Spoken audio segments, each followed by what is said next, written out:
A'udzubillahi minasyaitonirrajim. Bismillahirrahmanirrahim. Alhamdulillahirabbil alamin. Nahmaduhu wa nasta'inu wa nastaghfiruh wa na'udzubillahi min syururi anfusina wa min sayyiati a'malina. Man yahdihillahu fala mudilla lahu wa man yudlil fala hadiya lahu. Asyhadu an la ilaha illallah wahdahu la syarika lah wa asyhadu anna Muhammadan abduhu wa rasuluh. Subhanaka la ilma lana illa ma 'allamtana innaka antal alimul hakim. Allahumma 'allimna ma yanfa'una wanfa'na bima 'allamtana wa zidna ilma. Allahumma ati anfusana taqwaha wa zakkiha anta khairu man zakkaha anta waliyuha wa maulaha.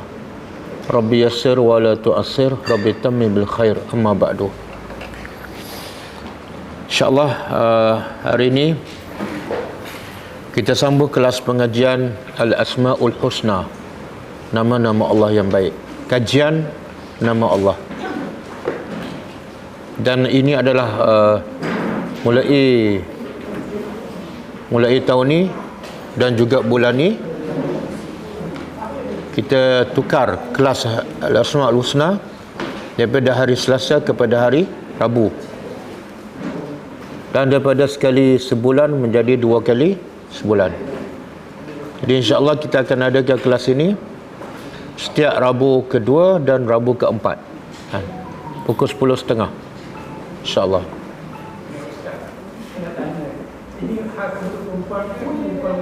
Tak boleh semua.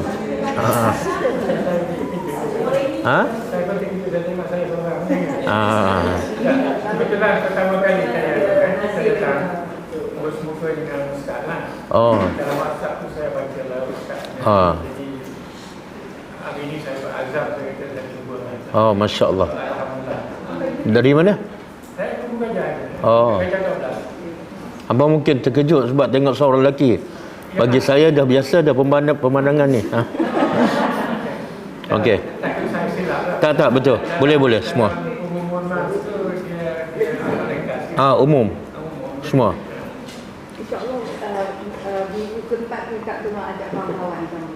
InsyaAllah. Kalau tak ada orang pun saya lelaki insya-Allah. Saya pernah ada kesusahan sikit lah. Masa saya katarak untuk saya. Okey. Minggu ni kita belajar nama Allah Al-Malik. Al-Malik ataupun ada juga disebut dalam Al-Quran juga Al-Malik, 2 harakah, ataupun Al-Malik. Jadi 3 bentuk perkataan yang maknanya seerti. Satu Al-Malik, yang kedua Al-Malik, selepas lam ada ya, Al-Malik. Yang ketiga ma tu panjang, Al-Malik. Al-Malik. Jadi yang pertama Al-Malik, ma pun pendek, lam pun pendek, Al-Malik. Yang kedua lam tu panjang, Al-Malik. Yang ketiga ma panjang, Al-Malik. Okey. Dalam Quran perkataan Al-Malik, Al-Malik disebut dalam Quran 5 kali.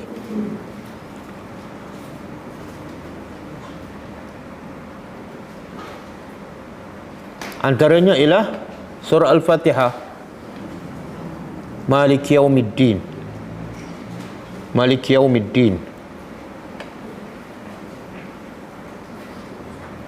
Tapi boleh dibaca dengan ma panjang, Maliki Yaumiddin. Jadi kalau ada imam baca Maliki Yaumiddin, jangan tegur. Bacaan tu adalah bacaan yang betul, mutawatirah. Dipanggil bacaan sab'iyah, bacaan 7.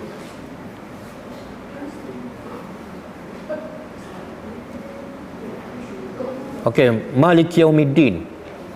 Kenapa Allah sebut dalam surah Al-Fatihah yang wajib kita baca setiap hari, bahkan kita wajib ulang 17 kali sehari kalau solat fardu. Kalau solat sunat mungkin sampai 20-30 kali surah Fatihah yang di dalamnya ada Malik Yaumiddin ataupun Malik Yaumiddin. Apa makna ada Malik Yaumiddin? Apa makna?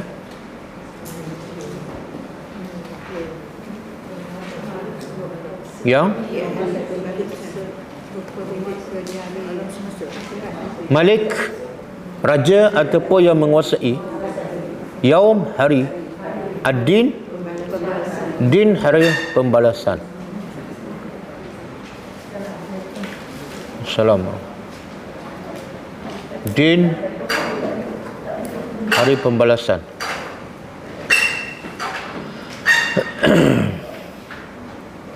Kenapa? Allah ni sebenar raja ataupun penguasa hari pembalasan sahaja, ataupun Allah juga raja di dunia. Kita ada dua alam kan, satu alam dunia, yang kedua alam akhirat. Tapi bila sebut Malik Yaumiddin, maksudnya ialah raja ataupun penguasa hari pembalasan. Kenapa Allah tak sebut? Kenapa Allah tak sebut Maliki ad-dunya wa yaumiddin? Pemilik, penguasa dunia dan hari pembalasan. Faham? Faham soalan? Faham? Apa jawapannya? Kan biasa Allah sebut Rabbul Alamin, kan? Rabbul Alamin makna pencipta, pemilik sekalian alam, dunia dan akhirat. Okey, jelas. Tapi bila sebut Malik, Allah tak sebut Maliki al-Alamin ataupun Maliki dunia wa yaumiddin, pemilik dunia dan hari pembalasan. Allah tak sebut. Ya, Allah sebut Maliki Yaumiddin, penguasa ataupun raja hari pembalasan. Faham soalan? Apa jawapannya? Kekal. Ya? Apa dia hari akhirat? Kekal. Selama-lamanya. Yalah, betul lah, hari akhirat tu memang hari yang kekal. Tapi soalannya, adakah Allah hanya berkuasa pada hari yang kekal? Adapun hari kat dunia Allah tak berkuasa. Dua-dua kuasa. Jadi soalan, kenapa Allah sebut Malik Yaumiddin sahaja? Masa baca Fatihah tak terfikir? Tak terfikir? Jadi fikir apa masa baca Fatihah?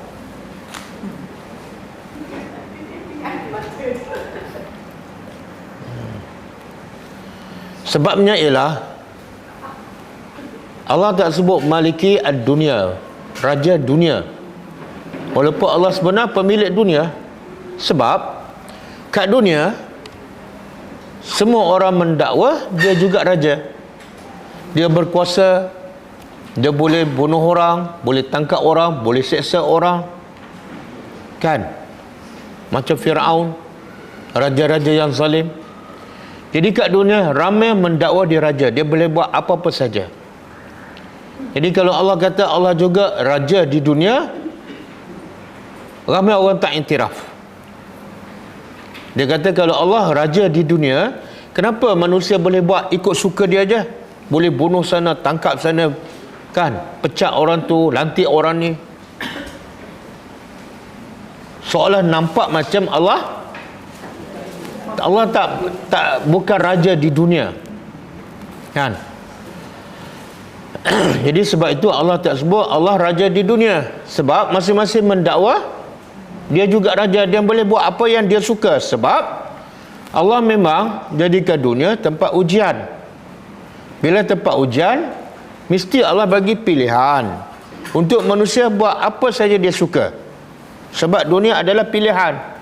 Betul? Kamu nak zalim, silakan, tapi di akhirat kamu kena tanggung. Kamu nak bunuh orang, silakan, tapi di akhirat kamu kena hukum. Faham? Jadi Allah hanya sebut Malik Yaumiddin, raja pada hari pembalasan. Kenapa? Sebab start je hari pembalasan, tak ada seorang mengaku dia raja. Betul? Ada tak Firaun di akhirat besok dia kata aku raja? Siapa-siapa yang pernah jadi Perdana Menteri ke, Presiden ke, Ketua Negara, bila dia akhirat besok, semua sama. Bukan raja, bukan setakat bukan raja, tapi tak memiliki apa-apa. Di akhirat besok, di pada mahsyar, rakyat biasa ke, raja ke, pemimpin ke, apa yang dia miliki di pada mahsyar? Apa dia miliki?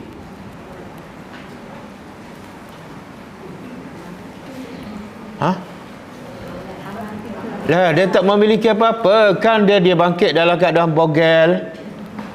Baju pun tak ada. Raja apa? Ada pernah tengok raja bogel? Tak ada. Seluar pun tak ada. Baju pun tak ada. Seluar dalam pun tak ada. Betul? Raja kat dunia, tiba-tiba di akhirat bogel. Sebab tu Allah tanya, limanil mulk al-yaum? Milik siapa raja hari ini? Allah tanya di pada mahsyar.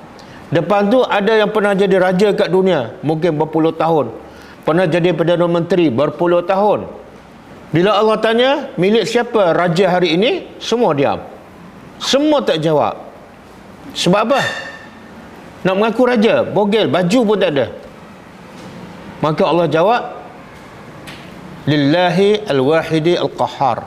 Raja pada hari ini, iaitu hari akhirat, ialah milik Allah yang satu. Faham? Okey. Jadi perkataan pertama yang disebut Malik ialah disebut 5 kali. Pertama surah Fatihah, Malik Yaumiddin. Yang kedua surah An-Nas. Surah An-Nas. Cuba keluarkan ayat tu yang ada perkataan Malik. Malikin Nas, raja manusia. Dalam surah An-Nas pula Allah tak sebut. Allah kata raja manusia, sedangkan Allah juga raja kepada jin. Allah juga raja kepada malaikat. Allah juga raja kepada haiwan. Tapi Allah kata Malikin Nas, raja pada manusia. Kenapa? Sebab surah An-Nas Allah nak cerita tentang manusia. Okey. Dua, yang ketiga disebut dalam surah Taha ayat 114. Fata'ala Allahul Malikul Haq. Dalam surah Taha ayat 114. Fata'ala Allahul Malikul Haq. Maha tinggi Allah Al-Malik, Raja Al-Haq yang benar.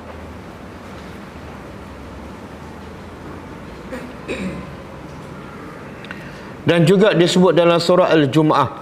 Surah Al-Jum'ah ayat pertama.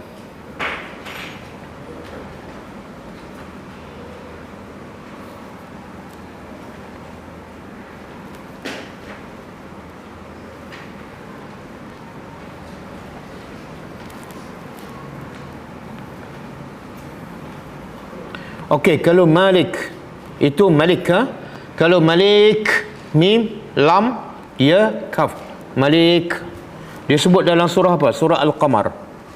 Cuba buka, ada tak? Surah Al-Qamar ayat 54. Surah Al-Qamar ayat 54.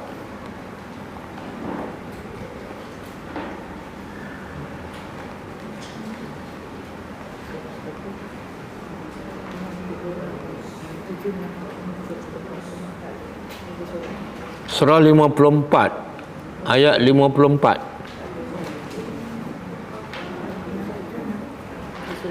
Muka surat 531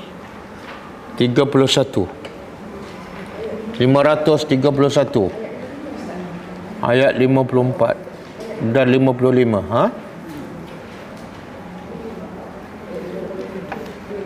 Ayat 54 dan 55.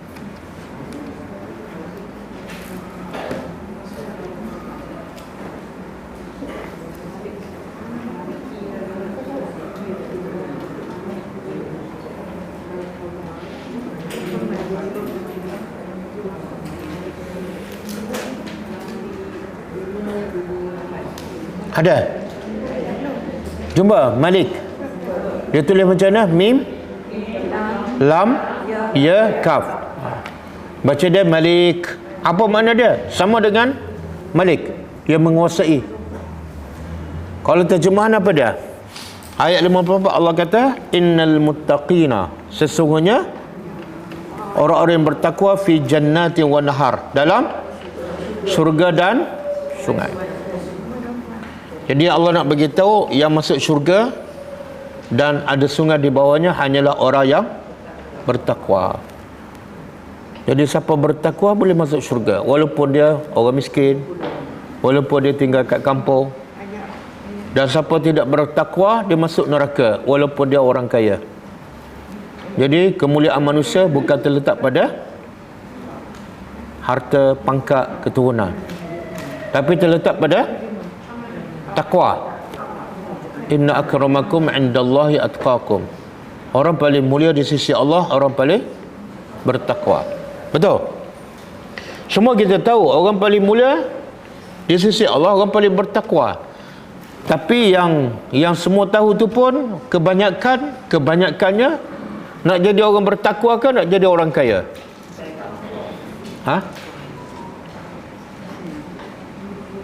Semula macam tak faham je soalan.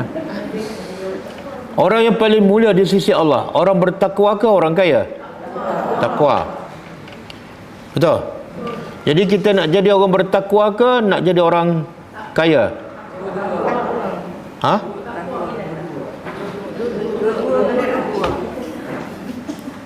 Nak juga dua-dua. Pasal apa? Kenapa nak juga dua-dua? Sebenarnya kalau jadi orang bertakwa, pasti dia akan menjadi orang kaya. Betul? Sebab Allah kata, wa may yattaqillah yaj'al lahu makhraja wa yarzuqhu min haitsu la yahtasib. Siapa yang bertakwa pada Allah, Allah bagi jalan keluar semua masalah dia, dan Allah bagi rezeki yang tak disangka. Maknanya orang bertakwa mesti kaya. Jadi tak payah niat nak jadi kaya. Niat jadi orang bertakwa sahaja, automatik dia akan jadi kaya. Betul? Tapi usaha kita setiap hari, daripada muda sampai ketua, usaha kita setiap hari daripada muda sampai ketua, untuk jadi orang kaya ke untuk jadi orang bertakwa? Jawablah, kenapa senyap? Kalau cakap bohong, berdosa. Tapi keluar pagi, balik petang. Keluar pagi, balik petang. Usaha nak jadi orang kaya ke nak jadi orang bertakwa? Mengaku je lah. Dia mulut kita cakap lain. Betul? Sebab nak jadi orang bertakwa kena ada ilmu. Ilmunya ialah Al-Quran. Sebab kitab, zalikal kitab hudan, Quran adalah petunjuk untuk orang bertakwa. Kalau kita nak jadi orang bertakwa, kita daripada muda sampai ketua tadabbur Al-Quran. Pagi bukan sekali seminggu, bukan 2 kali seminggu, tapi setiap hari. Sebab tak mungkin kita jadi orang bertakwa melainkan kita faham Al-Quran. Tapi bila kita mula belajar Al-Quran, tadabbur Al-Quran, daripada muda ke masa tua? No. Bukan belajar Quran, tadabbur Al-Quran. Belajar tajwid tu memang daripada kecil lagi, tapi belajar nak faham Al-Quran masa tua kan? Tak, saya nak begitu inilah. Sebab orang kita dia tak faham. Dia tak faham apa tujuan dia cipta. Dan dia tak faham dia nak ke mana selepas ni. Dia sebenarnya nak, kalau tanya semua nak masuk syurga, tapi dia lupa syarat nak masuk syurga kena jadi orang bertakwa, bukan orang kaya. Kalau kamu jadi orang bertakwa dan dalam masa sama kamu jadi orang kaya, alhamdulillah, itu bonus. Tapi takut jadi orang kaya tapi tak jadi orang bertakwa. Betul? Target kita jadi orang bertakwa. Kalau Allah nak bagi kaya, alhamdulillah. Tapi kalau bertakwa miskin, tak ada masalah, sebab dia sebenarnya memang kaya. Kaya apa? Kaya jiwa. Sebab tu Nabi kata orang yang kaya bukan banyak harta, tapi orang yang kaya jiwa. Nampak orang susah dia bagi walaupun sikit, itu kaya jiwa. Okey, boleh? Jadi inda malikin surah apa tadi? Al-Qamar ayat 54 55. Okey, kemudian nama Allah Malik, mim alif, ada sebut dalam surah Ali Imran ayat 26. Cuba buka surah Ali Imran ayat 26.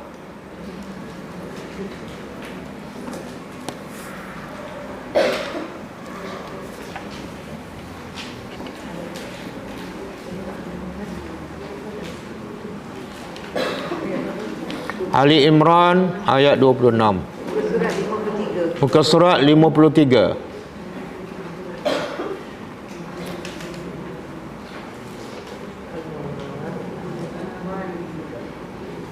Ada? Tengok Allah kata apa? Qul, katalah wahai Muhammad, Allahumma. Jumpa tak? Jumpa? Okey, cuba tengok semua. Katalah wahai Muhammad, Allahumma, ya Allah, Malik, ma panjang kan? Ma panjang. Malikal mulk. Katalah wahai Muhammad, ya Allah, Tuhan yang memiliki kerajaan. Tuhan yang memiliki kerajaan. Apa kehebatan Allah yang memiliki kerajaan? Kehebatannya ialah tu'til mulka man tasha. Dia boleh memberi kerajaan kepada siapa yang dia kehendaki. Dan wa tanzi'ul mulka, dia boleh cabut, tarik balik kuasa daripada siapa yang dia kehendaki. Faham? Jadi yang duk berkuasa tu sebenarnya kehendak dia ke kehendak Allah? Kehendak Allah. Berapa ramai yang nak berkuasa Allah tak bagi, tak dapat. Berapa ramai yang tak nak berkuasa Allah bagi, dapat. Boleh faham?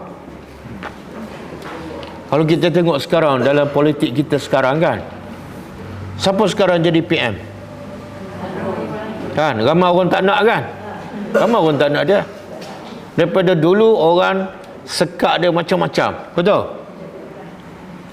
Masuk penjara, macam-macam orang halang untuk dia jadi kerajaan.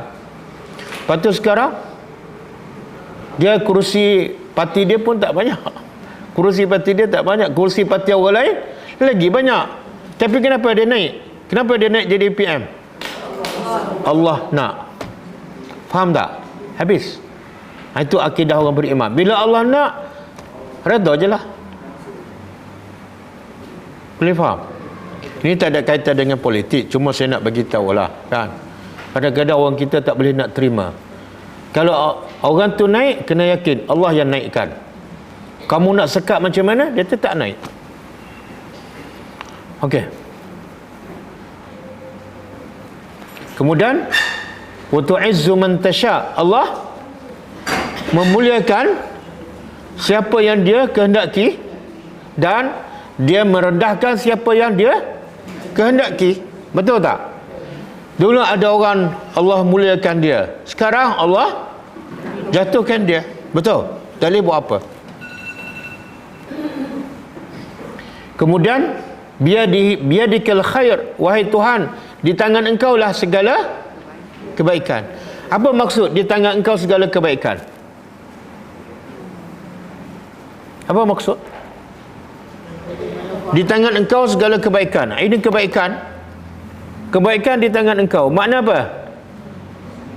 Kalau siapa saja nak kebaikan, kena cari siapa? Kena cari Allah. Jangan cari manusia.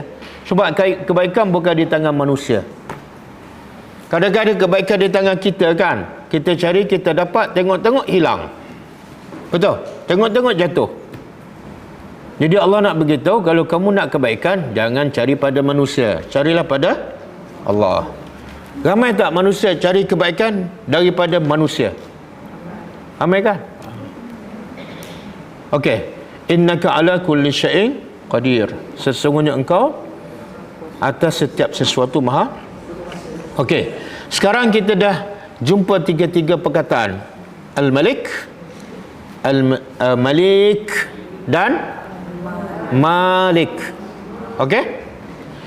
Yang Malik yang pendek tu dalam surah apa tadi? Cuba sebut. Fatihah lagi, An-Nas lagi, Taha 114 lagi, Jumaat. Okey, yang Malik ada ya. Malik surah Al-Qamar ayat 5455. Yang panjang pula Malik surah Ali Imran ayat 24. Tiga bacaan berbeza tapi makna dia sama, iaitu menguasai ataupun raja. Okey, apa makna Malik? Makna, ini yang kedua. Yang tadi sebutan perkataan Malik dalam Al-Quran berapa banyak. Yang kedua, makna Malik di sisi Allah. Malik ialah allazi la mulka fawqahu wa la syai'un illa dunihi. Maksudnya Malik ialah tidak ada kerajaan atas pada kerajaannya. Malik ialah tidak ada kerajaan atas pada kerajaan Allah, dan tidak ada sesuatu melainkan semua di bawahnya. Saya ulang, tidak ada kerajaan di atas kerajaan Allah, dan tidak ada sesuatu melainkan semua di bawahnya. Faham? Faham ke tak? Cuba ulang.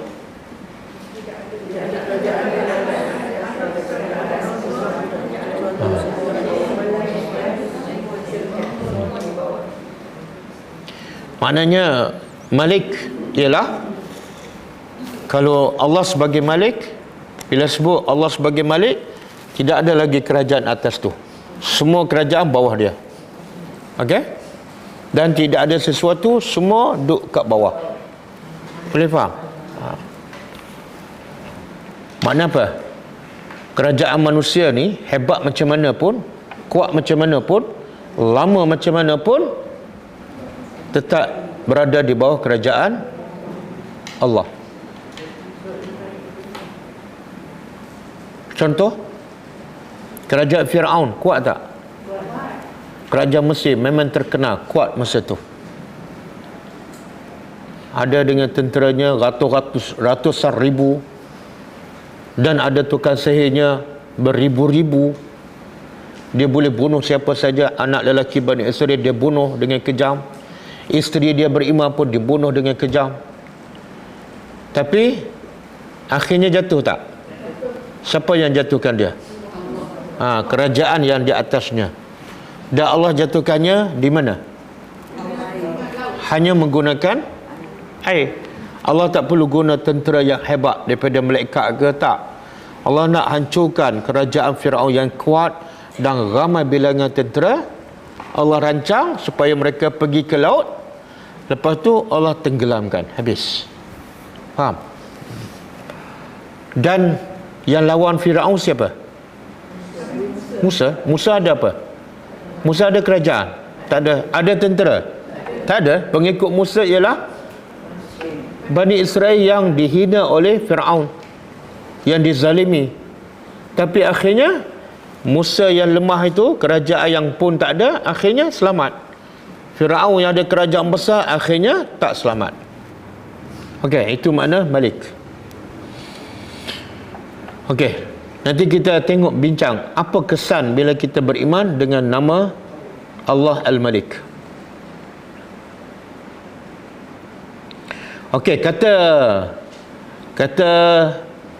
Ibnu Katsir rahimahullah, makna Malik tadi saya dah bagikan makna Malik. Apa tadi? Okey, itu kata siapa tu? Tak. Definisi itu disebut oleh Ibnu Jarir. Tulis. Ibnu Jarir rahimahullah. Ibnu Jarir, dia ada tafsir At-Tabari, Ibnu Jarir At-Tabari.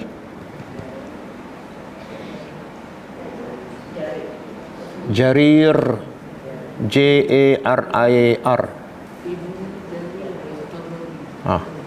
Okey. Sekarang makna Al-Malik di sisi Ibnu Katsir. Ibnu Katsir rahimahullah. Pernah dengar nama Ibnu Katsir? Pernah? Siapa dia? Dia ada kitab tafsir yang terkenal.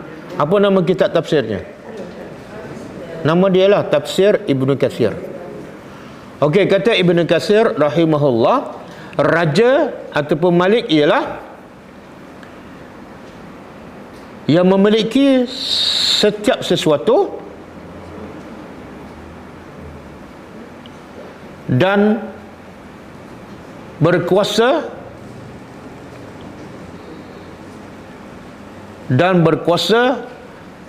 mengurus setiap sesuatu.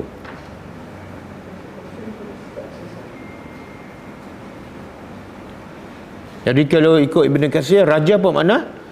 Dia memiliki setiap sesuatu, daripada sebesar-besar langit sampailah sekecil-kecil. Apa yang paling kecil?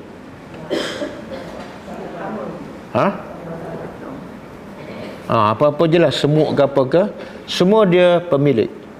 Dan bukan setakat dia memiliki, tapi dia boleh mengurus, mengatur, menentukan.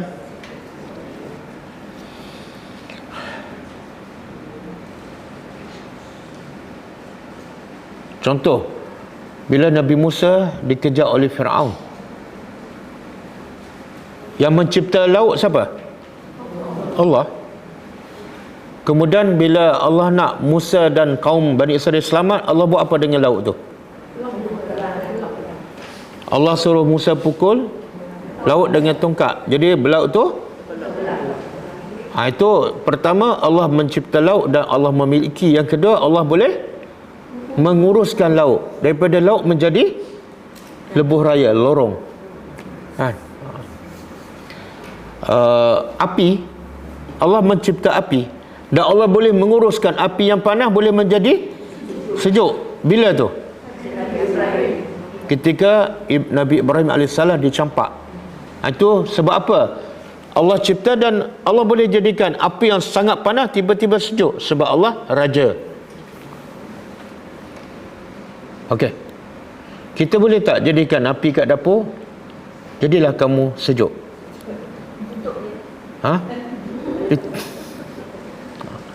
Jadi kita tahu kita tak boleh buat banyak benda, kita tak boleh buatkan. Tapi kadang-kadang kita ni sombong dengan Tuhan. Bila Tuhan panggil solat, slow je, lambat je kan. Tapi bila tanya siapa hebat, kita mengaku Tuhan, tapi kita tu belagak macam Tuhan juga. Betul? Banyak perintah Allah kita langgar je, senang-senang je. Mulut cakap lain, buat lain. Okey.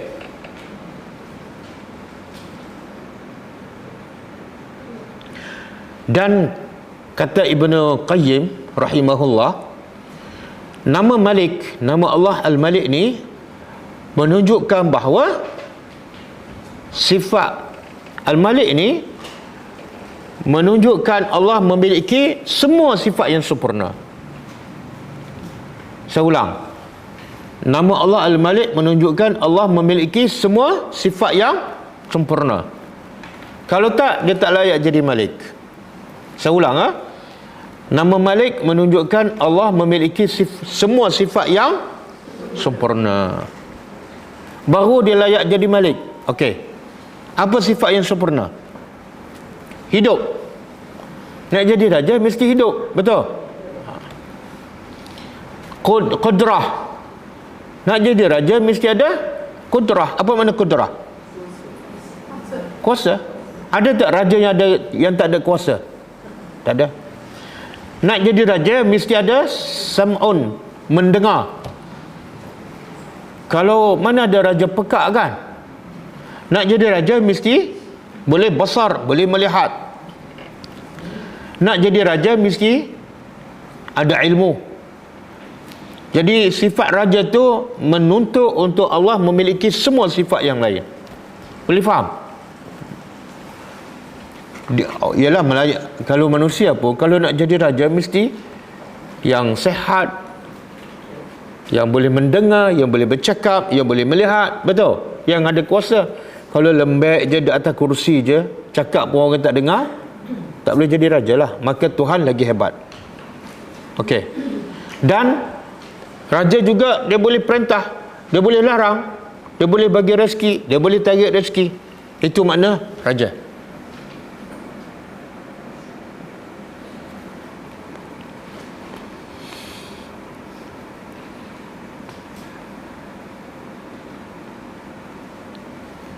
Raja juga boleh mengampunkan dosa orang, boleh mengazab orang, boleh bagi orang tu kaya, boleh bagi orang tu miskin.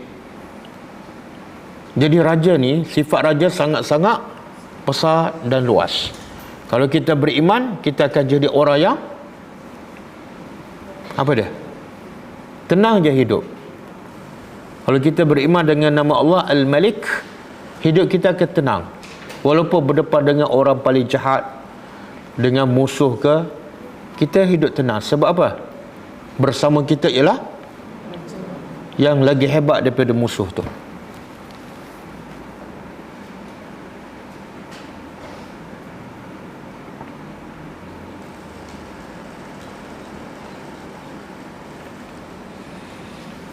Okey. Ada satu hadis sahih.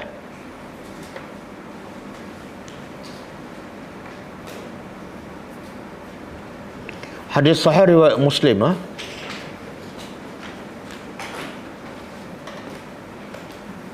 daripada Abdullah bin Umar radhiyallahu anhuma qala Rasulullah sallallahu alaihi wasallam, yatwillahu azza wa jalla as-samawat yaumal qiyamah.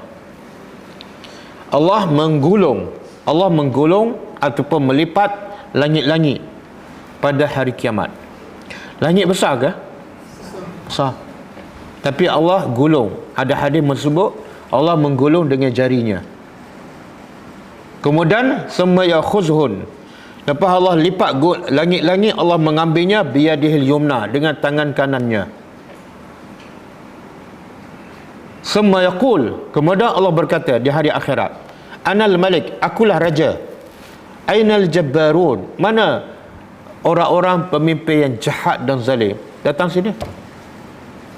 Pada hari akhirat Allah gulung langit, kemudian Allah ambil dengan tangan kanannya, kemudian Allah bertanya kepada semua khalayak ramai. Masa itu ada raja Fir'aun, ada raja Namrud, ada raja bagai-bagai raja. Okey, sekarang Allah kata aku raja. Siapa yang rasa hebat, yang pernah jadi raja, sila datang, sila jawab seruan aku. Tapi akhirnya semua senyap. Kemudian Allah ambil pula bumi, Allah lipat dengan tangan kirinya. Tangan kanan Allah ada langit, tangan kiri bumi. Kemudian Allah tanya lagi, Anal Malik, aku adalah raja. Ainal Jabbarun, mana raja-raja yang zalim ni? Ainal Mutakabbirun, mana raja-raja yang sombong? Semua senyap. Semua tak menjawab, sepatah pun tak jawab. Firaun pun tak jawab, yang di Pertua Agong pun tak jawab, Perdana Menteri pun tak jawab, Ketua Bahagian pun tak jawab, JKK lagi tak jawab. Maka akhirnya Allah berkata, Limanil mulk al-yawm, sekarang milik siapa raja? Milik siapa kerajaan? Allah tanya. Berapa ramai ada masa tu? Berapa ramai? Tak tahulah berapa. Bukan bilion, atas pada bilion. Sejak daripada Nabi Adam sampai kiamat. Semua berkumpul di satu tempat. Kita kalau pergi haji kan, berkumpul pada Arafah, bukan pada Masyar. Pada Arafah kan, dalam keadaan pakai ihram kan. Itu pun baru berapa ramai tu? Baru lebih kurang 2 juta. Itu kita rasa dah rimas kan. Cuba bayangkan, kalau kita wukuf daripada Arafah dengan kain ihram selama sebulan, 30 hari 30 malam. Macam mana? Boleh tahan tak? Yang satu hari pun kalau boleh nak cabut awal kan? Tak tahan, panas. Walaupun daripada Arafah ada tak pokok? Ada pokok, ada air, betul kan? Masih ada lagi kain ihram. Tapi daripada mahsyar ada apa? Pokok tak ada, air tak ada, baju tak ada, kain ihram tak ada, dan bukan satu hari. Berapa hari? Berapa hari? Berapa? Saya dah begitu banyak kali dah. Berapa? 50 ribu tahun. Bukan 50 ribu hari. 50 ribu tahun. Cuba bayangkan. Dan duduk pula dalam keadaan berdiri. Ada yang Allah kata dibangkit ke dalam keadaan buta. 50 ribu tahun berdiri buta pula. Dan ada lagi teruk Allah kata dibangkit dalam keadaan buta, pekak dan bisu. Dan ada juga Allah kata kepala kat bawah, berjalan dengan kepala. Orang berjalan dengan kaki. Pernah tengok tak kat dunia orang berjalan dengan kepala? Pernah tengok kat dunia orang pekak, bisu dan buta? Tak ada. Kalau pekak, bisu dan buta, dia tak boleh hidup kat dunia. Tapi Allah biarkan dia hidup daripada mahsyar, berdiri 50 ribu tahun. Semua masa tu ada.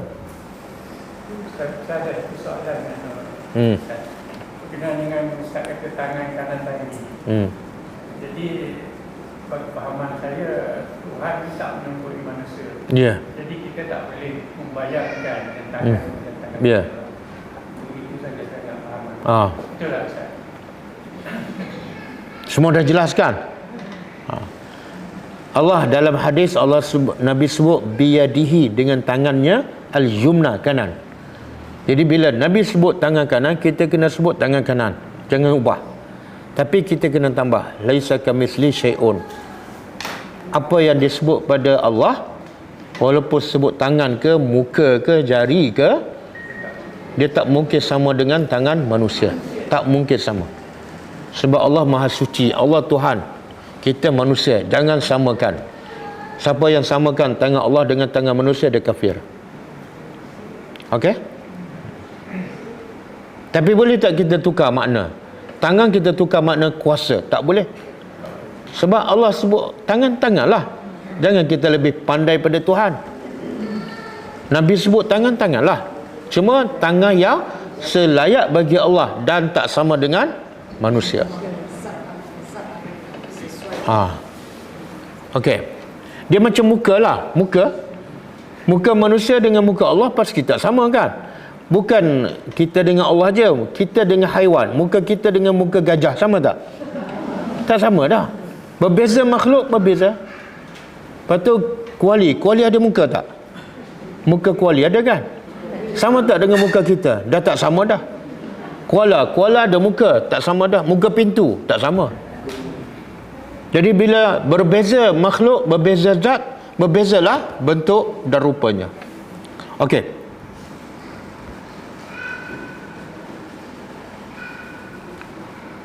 Boleh faham tak?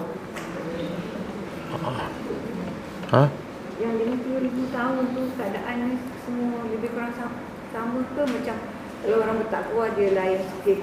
Tak, dia 50,000 tahun berdiri di pada mahsyar. Tanah rata, tak ada pokok, tak ada teduhan, dan matahari pula sejengkal ataupun satu batu. Dalam hadis dia sebut mil tu satu batu. Dan menyebabkan panas kan. Kita duduk tengah hari ni, jarak matahari dah jauh. Matahari ni Allah dah tetap jarak dia dengan bumi. Kalau rendah sikit, bumi boleh hancur. Tapi di akhirat besok, matahari jaraknya satu batu. Tak tahulah, kita duduk tengah hari kat dunia ni 2-3 jam dah berpeluh dan mungkin boleh pengsan. Tapi daripada mahsyar, matahari yang dekat, manusia berdiri 50,000 tahun, tak akan mati. Sebab itu bentuk azab. Allah tak akan bagi mati. Cuma adakah semua manusia akan berdiri 50,000 tahun? Tak. Bagi orang beriman, dia berdiri dalam hadis disebut sekadar solat zuhur ataupun sekadar solat asar. 10 minit. Siapa ni? Siapa ni? Yang berdiri sekejap jadi pada mahsyar. Yang Nabi sebut 7 golongan yang mendapat bayangan arasy Allah. Masa tu tidak ada bayangan lain. Pokok tak ada, bumbung pun tak ada kecuali bayangan arasy Allah. 7 golongan kan? Siapa yang nak di pada mahsyar duduk sekejap saja dan tak rasa panas, jadilah salah satu daripada 7 golongan. Satu, pemimpin yang adil. Yang kedua, tak tahu macam mana nak selamat ni. Mati syahid. Tak, mati syahid bahagian lain. Yang 7 ni tak masuk mati syahid. Lelaki yang diajak berzina, kemudian tak ada siapa tahu, semua dah ready, tiba-tiba kekuatan iman dia kata apa? Aku takut pada Allah. Lelaki ni selamat daripada mahsyar. Yang ketiga, pemuda yang dari kecil dekat dengan pemuda yang daripada kecil dia membesar beribadat pada Allah. Matlamat hidup dia beribadat, bukan tak kerja, tapi dia bekerja pun untuk menyempurnakan ibadat dia pada Allah. Yang keempat,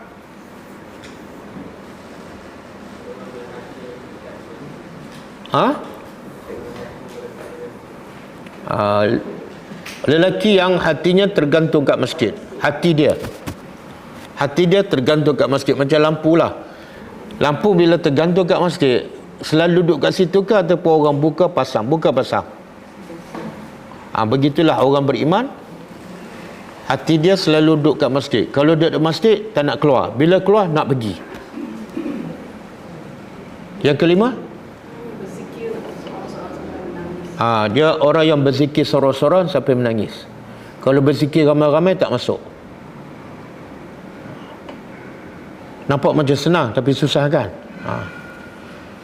Yang keenam, orang yang sedekah tangan kiri, tangan kanan tak tahu. Sedekah tangan kanan, tangan kiri tak tahu. Makna apa tu? Kalau isteri sedekah, suami dia pun tak tahu. Tapi isteri tu sedekah duit dia lah, jangan curi duit suami. Kalau anak sedekah, mak bapak pun tak tahu.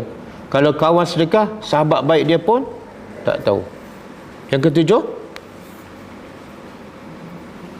2 orang yang berjumpa kerana Allah dan benda-benda macam ni kan, kadang-kadang orang tak fikir pun. Sebab kita diajar Islam solat, betul, puasa, haji, sedekah. Tapi yang 7 golongan ni tak ditekankan. Kadang-kadang kita terlepas pandang. Kadang-kadang nak ziarah saudara kita kerana Allah, susah. Bila orang jemput baru pergi, itu bukan kerana Allah. Bila ada kenduri baru pergi, itu bukan kerana Allah.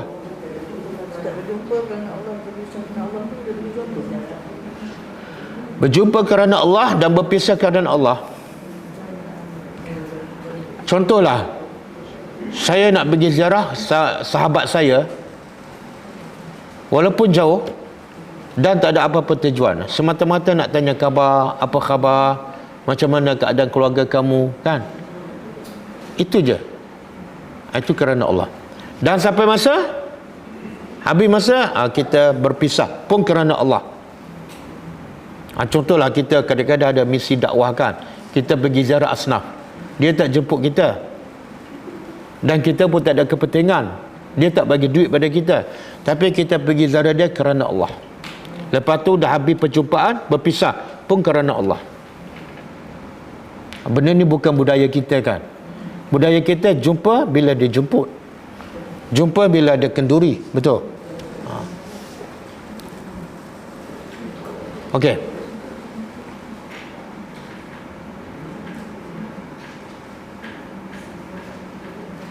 Kepala masyarakat saat itu dah ada, dah kena azab lah, dah cukup. Ini dah ditimbangkan apa ni? Tak. Dia contohlah, ada orang yang diazab dalam kubur lagi. Ulama mengatakan itu sebenarnya bukan balasan, itu hanya sebagai permulaan ataupun mukaddimah. Balasan yang sebenar ialah di akhirat besok, setelah mula masuk syurga ataupun mula masuk neraka. Proses sebelum tu semua adalah sebagai itu, semua proses tu. Balasan sebenar ialah bila masuk neraka ataupun syurga. Sebab itulah manusia bila ingat pada hari akhirat, dia tengok dunia dia rasa tawa je. Sebab apa? Buat apa aku nak kejar lagi dunia? Keadaan aku di akhirat pun belum tentu selamat. Akhirnya dia pulun habis-habis untuk buat bekalan supaya keadaan di akhirat selamat. Kubur belum tentu lagi. Batu ulama kata ramai orang takut mati nak masuk kubur. Sebab apa? Ramai orang takut mati nak masuk kubur sebab dia rosakkan kehidupannya dalam kubur. Dia sempitkan kuburnya dengan dia memakmurkan dunia dia. Dia banyak habis masa nak hidup senang kat dunia. Dengan cara tu dia menyempitkan kuburnya. Contoh, dia ada banglo. Yang ni rumah kecil kan. Dia hancurkan rumah kecil, dia usaha untuk dapat banglo. Maka akhirnya dia takut nak pergi ke rumah kecil sebab dia telah hancurkan rumah tu. Dia sayang nak tinggal banglo. Banglo tu dunia. Faham tak? Tapi orang beriman tak. Orang beriman, dia banyak masa dia, amalan dia nak makmurkan kubur dia, nak luaskan kubur dia. Kadang-kadang kat dunia dia duduk rumah kecil je, tak kisah. Sebab ini 60 tahun je, yang ni mungkin 1000 tahun. Orang macam ni dia tak takut nak mati, sebab dia tahu kubur dia akan jadi taman surga. Okey. Batu mayat ni Nabi kata mayat kena segerakan dikebumikan. Kalau orang beriman patut disegerakan. Kenapa? Dia nampak ada kubur dia bukan sempit, bukan gelap, tapi kalau boleh dia nak masuk segera. Orang kafir pula Nabi kata kena segerakan juga. Kenapa? Dia tak nak. Tapi Nabi kata kamu jangan pikul lama mayat yang tak baik. Lepaskan cepat-cepat. Kan? Betul orang yang tak beriman, bila orang tak beriman, yang kafir tak payah cakap lah. Yang namanya Islam tapi tak salat, bila dia mandi, di kafan, di solat, dia menggelupur bila diusung masuk kubur. Sebab dia tahu dah kubur dia akan sempit, akan gelap, akan dipukul, dan bukan satu hari, sampai kiamat. Okey. Masa tu siapa boleh lawan? Tak ada. Sebab tu Maliki Yaumiddin. Allah betul-betul berkuasa dan nampak berkuasa bila mati. Tapi sebelum mati ramai tak nampak Allah berkuasa. Semua tunjuk sombong. Betul kan? Start mati je Allah kata mandilah. Allah kata pakai kain kafan putih. Pakai kain kafan putih lah. Ada seorang bantah, saya tak nak kain kafan putih, saya nak kain kafan daripada emas. Tak ada. Kemudian kata dibawa ke kubur. Ada siapa bantah? Mayat? Tak ada. Bila start mati je Maliki Yaumiddin, yang berkuasa hanya Allah. Okey, saya nak sebut kesan beriman kepada nama Allah Al-Malik. Kesan beriman kepada nama Allah Al-Malik. Pertama,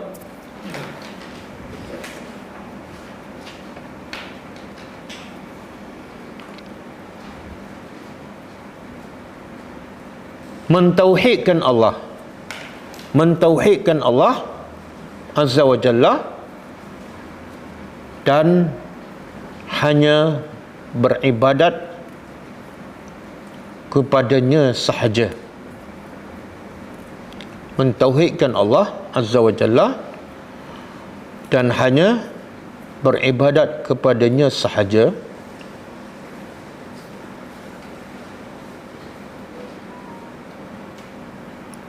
Dengan penuh, sambung, dengan penuh rasa cinta, takut dan raja. Raja ni harap. Dengan penuh rasa cinta, takut dan mengharap.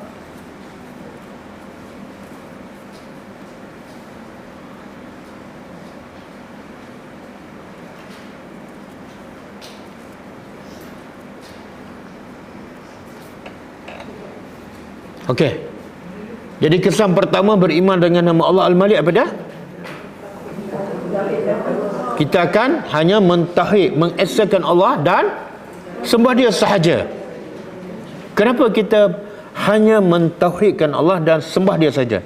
Sebab dia raja. Apa makna raja tadi? Memiliki segala-gala dan boleh melakukan apa saja yang dia nak. Jadi kenapa kita nak duakan Tuhan? Lagi pula yang selain pada Allah ada tak memiliki apa-apa? Tak ada. Kalau manusia tu raja sekalipun, raja yang dipinjam oleh Allah. Allah boleh nak tarik bila-bila masa jatuh. Betul tak? Sekarang bekas-bekas Perdana Menteri Malaysia duduk kat mana? Bekas-bekas pemimpin negara duduk kat mana sekarang? Kan? Tak ada siapa dah pergi jumpa dia, mengampu dia. Betul tak? Sebab apa? Menunjukkan kuasa yang dimiliki hanya Allah bagi pinjam, bukan dia pemilik yang sebenar. Bila Allah bagi pinjam, Allah tarik. Bila Allah tarik, dia tak ada apa-apa. Okey. Tapi syarat mentauhidkan Allah dan beribadat padanya dengan syarat apa? Dengan penuh rasa cinta. Apa makna cinta? Maknanya nak mentauhidkan Allah dan beribadat mesti ada rasa cinta pada Allah. Kalau tak ada rasa cinta, itu bukan tauhid. Itu berpura-pura. Soalan dia, kenapa kena cinta pada Allah? Kenapa kena beribadat dengan rasa cinta? Kenapa? Cinta itu kasih sayang. Kasih sayang. Kenapa kena ada rasa sayang, kasih sayang? Kerana kita bantu hutang pada dia. Dia kuasa. Saya nak tanya, bila kita cinta pada seseorang?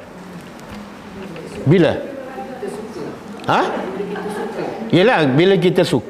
Kita cinta pada seseorang bila kita suka. Bila kita suka pada dia? Bila dia boleh bagi sesuatu lah. Mana dia ada sesuatu kan? Kalau dia tak boleh bagi apa-apa, kita boleh sayang tak pada dia? SPM tak lulus, kerja tak ada, rumah tak ada, kita sayang tak pada dia? Tak ada. Kita akan sayang bila dia boleh bagi sesuatu, dan dia tak mungkin bagi melainkan dia memiliki. Betul?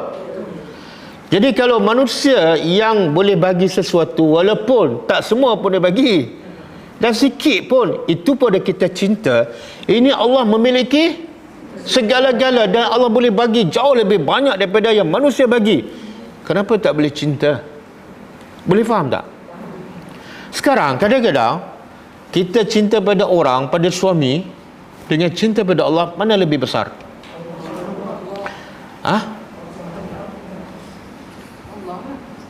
Betul. Tapi bila masuk waktu, buat yang mana dulu? Bila masuk waktu solat, kita buat yang mana dulu? Kadang-kadang bos kita suruh, suami kita suruh, Tuhan panggil, hayya ala solat, kita buat yang mana dulu?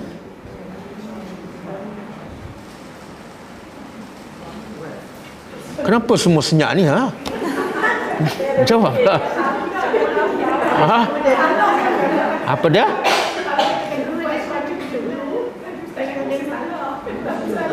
Tak, nak bagi tahu. Nak bagi tahu kita ni, ramai orang nampak macam cinta pada Allah, tapi sebenarnya mereka tak cinta. Kan? Sebab tu dia syarat apa? Tauhidkan Allah dan beribadat dengan penuh rasa cinta. Kalau kamu solat tak ada rasa cinta, contohlah, dia solat subuh lewat, solat zuhur pukul 3, solat asar pukul 6. Cinta tak? Tak. Kita cinta pada suami. Suami suruh buat kopi pukul 5, kita buat pukul 6. Lepas tu kita kata, saya sangat cinta pada abang. Mengaruk. Betul tak? Kalau cinta kita buat apa? Suami kata pukul 5, baik bang. Itu cinta. Boleh buat kopi? Boleh tak abang buat sendiri? Saya Lepas tu mendakwa, bang, saya sangat cinta pada abang, boleh tak bawa saya berjalan? Kopi pun suruh suami buat kan? Boleh faham tak? Sebab itulah orang paling cinta pada Allah, orang yang paling kenal Allah. Semakin dia kenal Allah, semakin dia cinta pada Allah. Siapa? Rasulullah. Rasulullah ni nombor satu dalam hidup dia Nabi, Allah je. Lepas tu sibuk macam mana Nabi, dia ketua negara, dia suami kepada 9 isteri, dia ketua panglima perang, dia ketua sahabat. Tapi bila masuk waktu solat, dia tinggal semua sekali. Sebab apa? Dia mentauhidkan Allah dan beribadat dengan penuh rasa cinta, bukan main-main. Nabi tak pernah melewatkan solat, walaupun Nabi lah orang paling sibuk kat dunia. Nabi tak pernah tinggal solat Jumaat di masjid, walaupun Nabi orang paling sibuk kat dunia. Sebab Nabi beribadat dengan penuh rasa cinta pada Allah, bukan berpura-pura. Berapa ramai yang mendakwa cinta pada Allah, solat lambat, solat tak khusyuk, solat pula tak ada benda baru, surah sama je baca kan. Kalau makan rezeki Allah, dia tak boleh makan rezeki yang sama. Tom yam, tak boleh kan. Padahal itu rezeki Allah kan, dia rasa boring. Tapi bila nak sembah Allah yang bagi rezeki pada dia, dia baca surah sama je, 3 kul. Cinta ke tu? Cinta ke tak? Tak, benda ni realiti kan? Realiti. Sebab itulah Nabi, bila Nabi cinta pada Allah, Nabi baca surah apa? Bila solat? Bengkak kaki, itulah cinta. Itulah cinta. Saya pendapat Ustaz, peranan syaitan yang terlalu kuat kat kita. Mungkin bagi saya lah, saya memang cinta kat Tuhan tak tu. Tetapi bagaimana peranan syaitan ni kadang-kadang kita kalah, mengganggu masa sembahyang syukur lah, pertolongan. Tak, syaitan kuat ke kita lemah? Yalah, kita lemah lah. Mengaku lah kita lemah. Kita lemah. Jadi kekuasaan syaitan yang agak tak tahulah, yang Tuhan jadikan. Jadi kita akui lah kan, itu peranan dia Tuhan. Tak. Dia Allah sebut dalam Quran, tipu daya syaitan kana dha'ifa. Tipu daya syaitan adalah dhaif, lemah. Allah beritahu. Bila kita kalah kepada tipu daya syaitan yang lemah, makna apa? Kita lagi lemah pada syaitan. Jadi soalan dia macam mana nak menguatkan kekuatan kita tu menentang yang dipanggilkan syaitan kan. Jadi saya mendapat ilmu lah kan. Okey, soalan dia bagaimana kita nak dapat kekuatan untuk lawan syaitan yang memang lemah. Dia okey. Ya, betul. Pasal syaitan tu lemah daripada segi Tuhan lah kan. Jadi daripada segi manusia dia memang kan, pasal dia dah bersumpah macam tu, dan Tuhan telah membenarkan dia apa. Jadi itu yang jadi. Okey. Sebab tu Allah kata apa? Dalam Quran, bila manusia bergaduh kan, kalau orang buat jahat pada kita, Allah suruh kita buat apa pada orang tu? Buat baik kan? Kenapa? Sebab dia tu manusia, dia boleh dilembutkan dengan perbuatan baik kita. Tapi lepas tu Allah cerita, bila syaitan pula buat jahat pada kamu kena buat apa? Lawan apa? Yalah, macam mana? Dengan apa? Parang ke apa? Tak solat, nak kebaikan. Yalah, apa senjatanya? Lawan apa senjatanya? Tengok senjata pun tak tahu, patutlah kena kalah. Asyik kalah je. Kenapa kita tak tahu? Sebab kita tak faham Quran. Allah bagi tahu cara nak lawan syaitan, kita tak tahu. Jadi akhirnya kita sentiasa kalah sebab kita tak tahu apa senjatanya. Nak tahu? Bukanlah Quran. Lah tanya saya pula. Carilah sendiri, ha? Saya berpendapat kan, ilmu berkenaan dengan agama ni, dia mesti berasaskan daripada bawah sampai kita mati, Ustaz. Ya. Itu pun mungkin kita tak dapat menghayati kesemuanya. Bagi saya lah, saya sebagai letak teknologi kan, saya tahu getah, yang dipanggil susu getah tu apa kan. Yang itu pun dah 50 tahun dah saya dia masih tak faham. Jadi kalau getah ni sebahagian ciptaan Tuhan yang terlalu kecil pun kita tak memahami dan tidak boleh habis memahami ilmu itu. Itulah bagi saya lah yang membuat kekuatan saya yang yakin sangat kat Tuhan Allah. Itu saja. Tapi saya mengakui kekurangan daripada segi itulah agama dalam Dia okey. Kita kalau kekurangan maklumat tentang hal dunia bukan masalah, bukan keaiban. Sebab Nabi sendiri pun banyak tak tahu hal dunia. Betullah Nabi bila pergi ke Madinah, Nabi duduk kat Mekah kan. Di Mekah tak ada pertanian. Tapi bila Nabi pergi ke Madinah, Nabi tengok orang Madinah bercucuk tanam kan. Nabi pun bagi idea, bagi formula apa dah? Kawinkan pokok tu supaya Nabi tak ada pengalaman. Akhirnya bila Nabi bagi formula, orang Madinah buat tak menjadi. Akhirnya Nabi kata apa? Antum a'lamu bidunyakum. Kamu lebih tahu pasal dunia, aku tak tahu. Jadi Nabi pun tak tahu banyak urusan dunia, bukan keaiban, tapi keaiban yang besar kita tak tahu pasal Tuhan kita. Faham? Bukan surah Fussilat. Surah Fussilat ayat 34. Muka surat 480.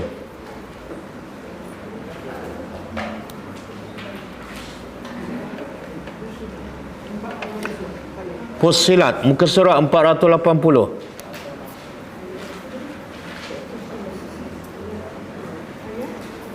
Ayat 34.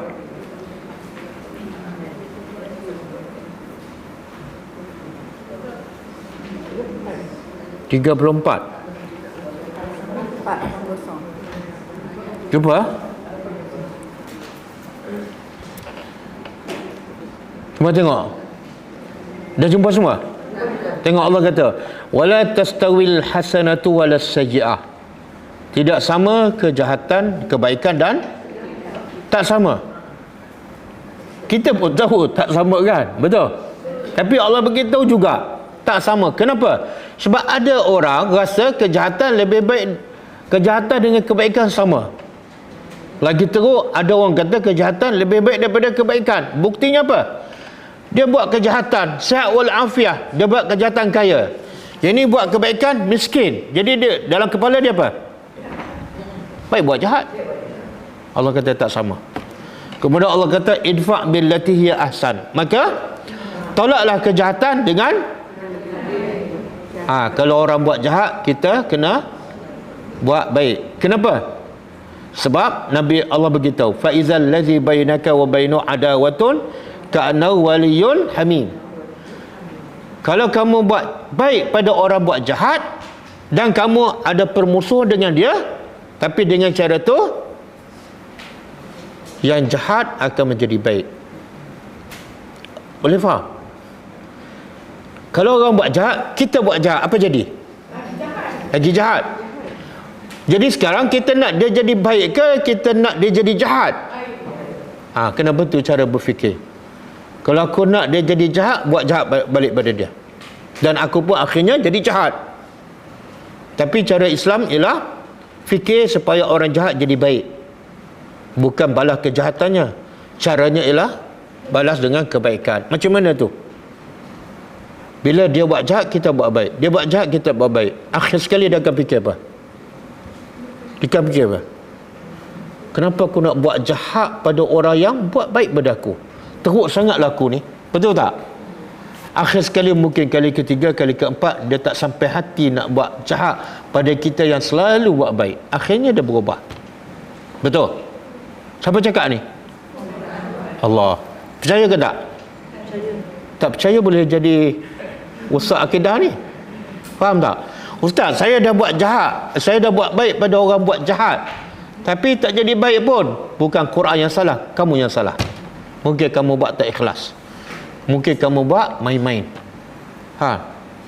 Okey, itu orang. Kalau orang buat jahat, balas. Kemudian ayat 35, wa ma yulaqaha illa allazina sabaru, dan tidak akan apa? Siapa yang boleh buat baik pada orang buat jahat? Melainkan orang sabar. Kalau kamu tak jadi penyabar, tak boleh. Ustaz, tak boleh lah. Orang buat jahat sana, tak boleh. Dia kena orang yang penyabar. Kemudian, wa ma yulaqaha illa zu hazzin azim.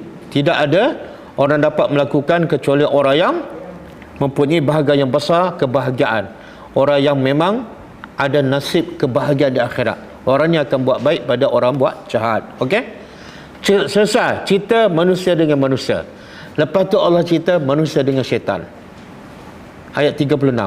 Wa imma yanzaghannaka minasyaitan. Sekarang syaitan mengganggu engkau. Tadi orang. Kalau orang, caranya kamu buat baik pada dia. Tapi bila syaitan buat jahat pada kamu, kamu kena buat apa? Boleh tak kita pakai kaedah sama? Syaitan buat jahat, kita buat baik pada syaitan. Boleh? Kita pakai teori tadi. Tak boleh. Allah kata apa? Kaedahnya apa dia? Fasta'iz billahi minasyaitonir rajim. Syaitan ni kalau kamu buat baik pun dia tak akan jadi baik, sebab dia memang musuh kamu. Habis kamu nak buat macam mana? Cari Tuhan. Jangan lawan dengan diri kamu sendiri. Kamu lemah, syaitan lemah, kamu akan kalah. Jadi kalau nak jinakkan syaitan, nak kalahkan syaitan, kena bergantung pada Allah. Faham tak? Apa makna berlindung dengan Allah? Apa makna? Adakah baca auzubillahi minasyaitonirrajim, auzubillahi minasyaiton? Bukan itu je. Bergantung pada Allah, minta berlindung pada Allah, makna apa? Bila kita berlindung kepada Allah, maknanya kita sentiasa taat pada perintah Allah, sentiasa tunduk pada perintah Allah, barulah boleh berlindung dengan Allah. Jangan lawan Tuhan tapi berlindung dengan Tuhan. Faham tak? Kita nak berlindung dengan polis, kita buat jahat dengan polis, kita lawan perintah dia. Lepas tu bila kita ada masalah, kita cari, cik boleh tak tolong lindungi saya? Dia akan lindung tak? Maknanya nak berlindung dengan Allah, syarat nak berlindung dengan Allah mesti tak pada dia lah. Ini kehidupan kita banyak langgar perintah dia, lepas tu nak lawan syaitan, boleh ke tak? Tak boleh. Bacalah 1000 kali auzubillahi minasyaitonirrajim, auzubillahi minasyaitonirrajim. Faham tak? Lepas mengumpat auzubillah, lepas tu mengumpat lagi. Yang baca 3 ekor tu betul tak? Tak, dia kena faham. Auzubillah, aku berlindung dengan Allah. Kena faham maksud aku berlindung dengan Allah. Maknanya kita berlindung dengan Allah setelah kita serah diri kita pada dia. Dan itu juga mana Islam. Apa Allah cakap, ikut je, barulah boleh berlindung dengan dia, baru layak berlindung. Ini jangan Allah kata ni kita lawan, Allah kata ni kemudian auzubillah, aku berlindung dengan engkau ya Allah. Tak betul lah. Sebab tu kita sentiasa kalah bila berlawan dengan syaitan. Faham tak? Yang suruh kita langgar perintah Allah siapa? Syaitan lah. Lepas tu kita nak berlindung dengan Allah, sedangkan kita daripada awal lagi dah ikut arahan syaitan. Boleh faham? Boleh faham? Lepas tu Allah kata apa? Wa huwas samiul alim. Innahu, kenapa kena berlindung dengan Allah? Sebab dia maha as-sami'. Dia maha. Syaitan macam-macam rancang, tapi kita tahu tak? Allah tahu tak? Sebab tu kena berlindung dengan dia. Kemudian al-alim, syaitan rancang macam-macam, kita tahu tak? Tapi Allah tahu. Sebab tu kena berlindung dengan Allah. Jangan tunjuk gedebel. Syaitan mari sini. Aku tahulah peranganmu. Tapi kita jahil. Faham tak? Ilmu kena Allah. Termasuklah yang kita belajar nama-nama Allah. Inilah ilmu untuk kita berlindung dengan Allah. Batu ulama kata kalau ada seorang yang suka beribadat tapi dia jahil, ada seorang lagi berilmu tapi tidur, syaitan kacau yang berilmu ke yang jahil? Yang tidur ke yang sedang beribadat?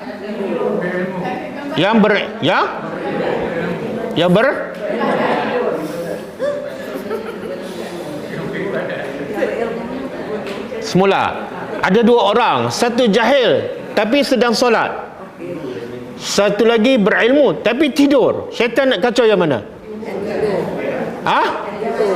Yang sedang solat. Sebab apa? Mana lebih baik, tidur ke beribadat? Syaitan mudah kacau yang ni sebab dia tak ada senjata, dia tak ada ilmu. Yang ni walaupun nampak tidur tapi tidur dia ibadat sebab dia tidur di atas ilmu. Dia baca doa kan, niat nak bangun. Syaitan tak berani sebab ada senjata. Jadi senjata lawan syaitan ialah ilmu. Ilmu apa? Ilmu kena Allah, ilmu tentang nama-nama Allah. Boleh ke?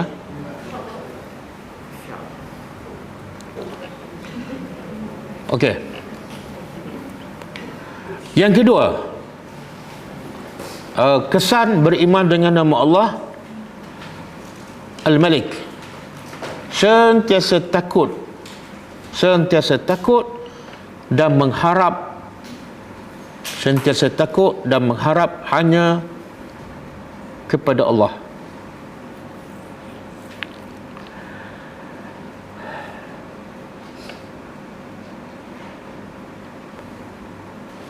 Okey, boleh. Contohlah, kalau ada perompak kat depan, kan? Kita takut masa itulah, kita takut pada dia ke kita takut pada Allah? Pada? Tapi siapa yang Malik? Perompak tu ada kuasa tak? Bahkan perompak tu siapa penciptanya? Siapa pemiliknya? Jadi kenapa kita takut pada perompak? Dia? Subhanallah, dia ada senjata. Tuhan ada apa? Tuhan ada 7 lapis langit. Tuhan ada 7 lapis bumi. Kenapa takut pada perompak? Sebab kita jahil tentang Allah. Kita masa tengok perompak lupa pada Allah. Perompak ni, kamu tahu tak siapa Tuhan kamu? Kamu tahu tak siapa Tuhan kamu? Sebab tu ada satu hadis sahih. Satu masa Nabi sedang tidur, kemudian datang musuh, ambil pedang Nabi. Dah hunus pedang, tunjuk depan Nabi kan. Kemudian orang ni tanya Nabi, siapa boleh halang aku daripada bunuh engkau, wahai Muhammad? Dia jawab apa? Allah. Ada pedang tu. Tapi Nabi tenang je jawab, yang boleh halang kamu bunuh aku Allah. Sebab kamu makhluk, Allah pencipta kamu. Tiba-tiba pedang tu jatuh. Sebab apa? Allah nak bagi jatuh. Lepas tu Nabi pun ambil pedang. Nabi hunus pedang. Nabi tanya dia pula, siapa yang boleh halang aku bunuh kamu pula? Dia jawab apa? Dia ni kafir ya. Dia kafir. Dia kata apa? Kamu adalah sebaik-baik manusia. Maknanya dia tahu akhlak Nabi, dia tak akan bunuh. Dia tak kata Allah sebab dia kafir. Faham tak? Nampak tak? Kenapa Nabi jadi berani? Walaupun orang tu ada pedang dan boleh bunuh Nabi bila-bila masa. Sebab Nabi yakin Allah adalah Malik, lebih berkuasa daripada. Boleh faham? Akhirnya orang tu masuk Islam. Sebab apa? Sifat Nabi hanya takut pada Allah, tak takut pada orang. Nabi pun manusia juga.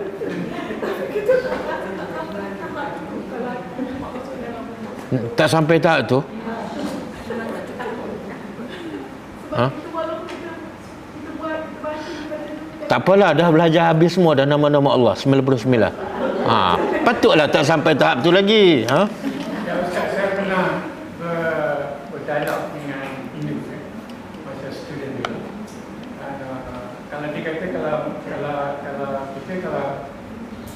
kita punya ajar tak sampai, kalau you pergi benar-benar kaitan dengan lalu kita pun tak akan mati. Tapi hakikatnya dia kata kalau you buat begitu mati. Jadi saya punya alasan, saya kata you tak akan buat. Kalau you buat tu kemungkinan mati lah. Tapi kerana ajar you belum sampai, you tak buat. Itulah anunya. Kan? Jadi banyak kena berfikirlah tentang itulah yang kata macam pencuri tadi kan. Jadi Dia memang sebab itulah Quran ni banyak mengajak Tuhan manusia berfikir. berfikir. Afala yatafakkaru afala taqilu. Quran mengajak kita berfikir. Yang kita jadi penakut ni sebab malah berfikir. Bila tengok perompak malah berfikir. Yang kita fikir nampak pedang je, kan? Tak fikir dah Allah, kan? Sebab tu Nabi Musa bila berdepan dengan laut, berdepan dengan tentera Firaun, dia tak nampak laut, dia tak nampak Firaun, dia berfikir, siapa pencipta Firaun? Allah. Allah raja. Siapa pencipta laut? Allah. Allah lagi hebat daripada laut. Kenapa nak takut pada laut? Kenapa nak takut pada? Dia berfikir. Sebab tu jadi berani. Kita kadang-kadang cara kita dah penakut dah. Rumah pasang 5 CCTV, subuh tak bangun. Alam sekali kan. Pasang CCTV takut pada siapa? Pada orang. Dia tak takut pada Allah. Kalau dia takut pada Allah, pada pastikan bangun subuh 5 waktu, jaga 5 waktu. Tapi yang tu tak kisah subuh lambat ke solat, CCTV mesti ada. Tengok cara didikan kita lebih cinta. Sebab apa tu? Lebih cinta harta dunia daripada cinta Allah. Maka kita jaga harta kita, termasuklah dengan cara manusia. Ustaz, kalau CCTV itu kita niat sebagai ikhtiar. Nak pasang CCTV sebagai ikhtiar tak salah. Yang salah bila kita lebih takut orang pada takut Tuhan. Saya nak tanya yang pasang CCTV, kalau dia solat 5 waktu tepat pada waktu, takut melanggar perintah Allah, pasanglah CCTV, tak ada masalah. Tapi kalau pasang CCTV tak takut pada Allah, solat pun lambat, anak buka aurat, tak payahlah pasang CCTV. Sebab apa? Kamu pasang CCTV takut orang curi harta kamu. Sebenarnya harta kamu yang paling mahal ialah iman tu, dan lama kena rompak oleh syaitan. Iman kena curi. Okey. Pukul berapa dah? Oh, dah habis